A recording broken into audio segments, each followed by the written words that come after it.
India కూటమి అనేది పెద్దగా లేదు, ఎన్డీఏలో కూడా ఎవరు దిక్కులేడు, అంతే వెళ్ళిపోయింది. ఎవరిని ఇవాళ పని వాళ్ళు బీజేపీకి 200 సీట్లు దాటే పరిస్థితి లేదు అని చెప్తున్నారు స్పష్టంగా, ట్రైలింగ్ బిహైండ్. అందుకే నరేంద్ర మోడీ చొక్కాలు కమిటీలు దింపుకుంటా ఉన్నాడు దారుణంగా ప్రతిరోజు. ఇక మొత్తం రిజర్వేషన్లు తీసేస్తారు, ముస్లింలకు ఇస్తారు, దళితులే తీసేస్తారు, బీసీలే తీసేస్తారని చెప్పి ప్రతిరోజు ఆంగిలాగా చెప్పుకుంటున్నాడు. ఆయన అరుస్తూ ఉన్నాడు, గాండ్రిస్తూ ఉన్నాడు. ఎందుకు గాండ్రిస్తూ ఉన్నాడు అంటే దానికి కారణం ఏంటంటే కిందికి పోతా ఉన్నది, గ్రాఫ్ పోయింది. 400 పార్ లేదు 200 పార్ కానీ ఆగిపోయే పరిస్థితి ఉంది. మ్యాక్సిమం నాకు మనం వచ్చిన నేషనల్ న్యూస్ ఛానల్స్ వాళ్ళు నేను అడిగిన ప్రైవేట్గా ఏమైనా సంగతి అంటే 220 నై పార్ కర్తే సాబ్ అని చెప్తున్నారు, అక్కడనే ఆగిపోయే పరిస్థితి చెప్తారు. దాంతో గాండ్రింపులు మొదలుపెట్టినారు. ఇప్పుడు అది జరుగుతూ ఉన్న సన్నివేశం. కాబట్టి కాంగ్రెస్ పరిస్థితి దారుణంగా ఉంది. వాళ్ళు ఎట్లా దిగజారిపోయి ఉన్నారు, వాళ్ళకు కూడా లేదు. డెఫినెట్గా కనబడుతున్న దృశ్యం ప్రకారం ఖచ్చితంగా నా అనుభవం ప్రకారం నేను చెప్తున్నా, ప్రాంతీయ పార్టీల కూటమే ఈరోజు దేశాన్ని శాసించే స్థాయికి పోతా ఉంది. ఒక రివర్స్ సీన్ కనపడుతుంది. ఇప్పుడు నాకు నేషనల్ టీవీ ఛానల్ వాళ్ళు నన్ను అడిగినారు, మీరు 10-12 సీట్లు గెలుస్తామంటారు కదా కేసీఆర్ గారు, మీరు అటు సపోర్ట్ చేస్తారా ఇటు సపోర్ట్ చేస్తారంటే, లేదు బాబు, it is going to be otherwise. ప్రాంతీయ పార్టీలు అందరం కలిసి బలమైనటువంటి కూటమి ఏర్పడతాం. మాకు కాంగ్రెస్ బీజేపీ సపోర్ట్ చేసే పరిస్థితి వస్తుంది, మేము వాళ్ళకి సపోర్ట్ చేసే రోజులు పోయినాయి. ఇప్పుడు ఇండియాలో ఈ పార్లమెంట్ ఎన్నికల్లో ఆ సీన్ రాబోతా ఉంది. నేను మళ్ళొకసారి రిపీట్ చేస్తున్నా, మీకు బోర్ కొట్టినా సరే. ఇప్పుడు పార్లమెంట్ ఎన్నికల అనంతరం ఇక్కడ రాబోయే దృశ్యం ఏంటంటే, భారతదేశంలో స్కాండినేవియన్ కంట్రీస్లో వచ్చినట్టుగా ప్రాంతీయ శక్తులు బలోపేతమై, ప్రాంతీయ పార్టీలు బలోపేతమై వీళ్ళ కూటమే పెద్దదిగా అవతరించబోతున్నది. వీళ్ళకే ఏదో ఒక జాతీయ పార్టీ సపోర్ట్ ఇచ్చి ప్రభుత్వం ఏర్పాటు చేసే పరిస్థితి రాబోతా ఉంది డెఫినెట్గా. కాబట్టి ఇటువంటి కీలక సమయంలో 100% గోపాల్, మీకు ఏం డౌట్ అవసరం లేదు సోమగోపాల్ గారు, 100% I'm telling you, you see it. నేను 2-3 విషయాలు చెప్తున్నా, 100% జరగబోతాయి. నేను తిరిగి వచ్చి చెప్తా ఉన్నా, ఊరికే చెప్తా, ఇంట్లో కూర్చుండి జోషన్లాగా చెప్తలేను. బీజేపీకి ఈ రాష్ట్రంలో 1 or none, ఐదర్ 1 ఫ్లూక్లో గెలిస్తే లేదా నన్. అమిత్ షా అంతా గోబెల్స్ ప్రచారం, డబుల్ డిజిట్ అని, డిజిటే దిక్కుంటట్లేదా బాబు అంటే డబుల్ డిజిట్ అంటాడు. 1 or none for BJP in Telangana.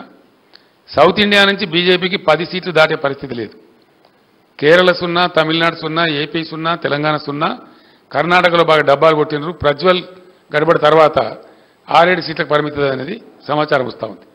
అంటే 130 సీట్లున్న దక్షిణ భారతదేశం నుంచి బీజేపీ బిలో 10. ఉత్తర భారతంలో చాలా ఘోరంగా దెబ్బతింటా ఉంది. మీరందరూ విలేకరులు, మీరు బాగా వార్తలు చూస్తారు, మీరు కూడా విశ్లేషించండి నా ప్రెస్ కాన్ఫరెన్స్ తర్వాత. తెలంగాణలో బీజేపీకి 1 or none, బీఆర్ఎస్ 14 లేదా 12. ఆశ్చర్యకరమైన ఫలితాలు వస్తాయి. నేను చెప్పిన వర్గాల యొక్క ప్రజల ఆగ్రహం, వాటి అన్నింటినీ అంచనా కట్టి చెప్తున్నాను నేను. ఇవాళ కాంగ్రెస్ కనీసం 9 స్థానాలలో 3వ స్థానంలో ఉంది, 9 స్థానాలలో 3rd ప్లేస్లో ఉంది. బీజేపీ సెకండ్ ఉన్నా చాలా ఫార్ ఆఫ్ ఉంది మాతో, చాలా far off. For example Peddapalli లాంటి సిచ్యువేషన్ ఉంది, కాంగ్రెస్ 3rd ప్లేస్లో ఉంది, బీజేపీ మా దాంట్లో సగం కూడా లేదు.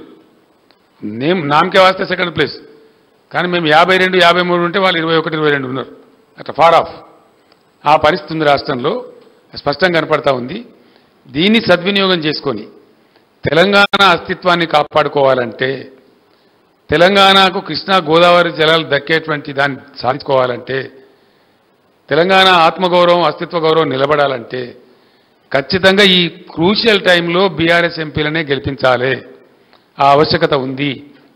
నేను మీ బిడ్డగా చెప్తా ఉన్నా, తెలంగాణ ప్రజలకు ఈ క్రూషియల్ టైంలో కేంద్రంలో మనం కీలకంగా మారబోతాం.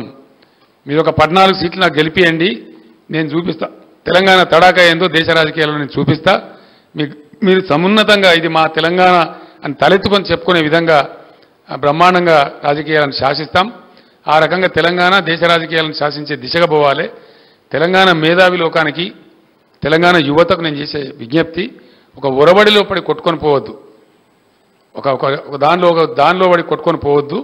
మంచిగా స్థిరంగా ఆలోచించి నిర్ణయం తీసుకొని బీఆర్ఎస్ని గెలిపిస్తే బీఆర్ఎస్ ఇంటి పార్టీ, ఏ రోజైనా తెలంగాణ కోసం పేగులు దిగేదాకా కొట్లాడే పార్టీ. కాబట్టి దయచేసి బీఆర్ఎస్ను అత్యధిక స్థానాలలో అత్యధిక మెజార్టీతో గెలిపించండి. తెలంగాణ ఆత్మగౌరవాన్ని నిలబెట్టండి. తెలంగాణ నదుల నీళ్లు తెలంగాణకు దక్కేటట్టు కాపాడండి. తెలంగాణ ఆత్మగౌరవాన్ని సమున్నతంగా ఎగరవేసే స్థాయిని కాపాడండి. బీజేపీకి ఓటేస్తే అశాంతి అలజడి తప్ప ఇంకోటి రాదు, ఏమి జరగదు. ఆ బీజేపీ పిచ్చిల పడి పోతే మనకు ఏమి రాదు. బీఆర్ఎస్ తెలంగాణ బలం, బీఆర్ఎస్ తెలంగాణ శక్తి ఏ రోజుకైనా మంటిపైనకైనా సరే ఇంచోడు ఉండాలన్నారు. ఈ ఢిల్లీ గులాములు గెలిచి మనకు సాధించేదేం లేదు. గతంలో 4 బీజేపీ ఎంపీలు గెలిచి ఒక కేంద్ర మంత్రి ఉంటే 4 రూపాయల పని కూడా జరగలేదు, రాష్ట్రానికి ఏమి లాభం జరగలేదు. కాంగ్రెస్ వాళ్ళు గెలిచిన చేతులు కట్టుకొని నిల్చుంటారు తప్ప వాళ్ళు మాట్లాడే పరిస్థితి కాదు. కాబట్టి ఢిల్లీ గులాముల కంటే తెలంగాణ బిడ్డలు గెలవడమే ముఖ్యం. కాబట్టి ప్రాంతీయ శక్తులతో ఇప్పుడు రాజ్యం రాబోతుంది. కాబట్టి మనం ఒక బలమైన ప్రాంతీయ శక్తిగా ఉండాలి. మనకు తమిళనాడు మంచి ఆదర్శం. తమిళనాడులో ద్రావిడులు ఎంత బలంగా ఉండి ద్రవిడ పార్టీలను గెలిపిస్తారు తప్ప బయట పార్టీలను గెలిపియరు. మనం కూడా అట్లే తెలంగాణలో కూడా ఆ శక్తి రావాలి, తెలంగాణకు ఆ ఆలోచన రావాలి. ద్రవిడ పార్టీలను ఆదర్శంగా తీసుకొని తెలంగాణలో ఆ రకమైన మిలిటెన్సీ మనం తయారు చేసుకోవాలి, బ్రహ్మాండంగా ముందుకు పోవాలి. ఈ 2 పార్టీల కథలు చూసినాం మనము. 10 ఏళ్ల బీజేపీ, అంతకుముందున్న 60 ఏళ్ల కాంగ్రెసు, ఇప్పుడు 6 నెలల కాంగ్రెస్. పూర్తి వాళ్ళ రూపం బయటపడ్డది. ఇంకా వాళ్ళని గురించి భ్రమపడితే మోసపోతాం, గోసపడతాం తప్ప జరిగేదేం లేదు. కాబట్టి దయచేసి బీఆర్ఎస్ని బలపరచమని ప్రజలకు విజ్ఞప్తి చేస్తూ ధన్యవాదాలు.